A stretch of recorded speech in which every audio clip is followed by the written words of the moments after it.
ಏನು ಮಾಡಿದ್ಯಾ ಶಿವನಮ್ಮ? ನಾನು ಜಿಜೆ ಪಪ್ಪಗೆ ಬರೋ ಸ್ಥಳ ಭಾವನತೆ ನಾನು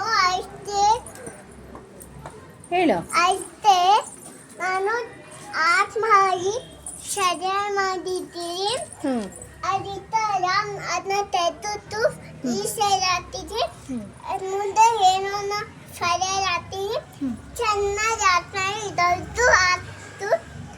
ಆಮೇಲೆ ಈ ದಸೆಯಾಗ ಈ ಬುತ್ತಿ ಇಡ್ತಾಯಿದ್ದೀನಿ ನಾನು. ಆಮೇಲೆ ನಾನು ನೀಡಿ ಥರ చేయుతూ ಇನ್ನು ಸ್ವರ ಇನ್ನು ತಟ್ಟು ಹಾಟ್ ಮಾಡಿದ್ದೀರಾ? ಹಾಕುತ್ತು ಅಲ್ಲಿ ಪೇಪರ್ ಹಸು ಇಟ್ಟಿತ್ತು. ಆಮೇಲೆ ಎಲ್ಲ ಹೂವು ತುತ್ತು ಎಲ್ಲ ತಗೊಂಡ್ಬಂದು ಎಲ್ಲ ಹಾಟ್ ಮಾಡಿ ದೊಡ್ಡ ಹಾಟ್ ಮಾಡಿ ಡಿಸೈನ್ ಮಾಡಿ ಒಂದು ತಸೆ ಎಲ್ಲ ಗೊತ್ತಿರುತ್ತೆ. ನಾನು ಇದು ಬುತ್ತಿ ಆಗ್ತೈತೆ. ಅದೆಲ್ಲ ತಸೆ ಐತೆ, ಹೂವು ತಸೆ ಐತೆ.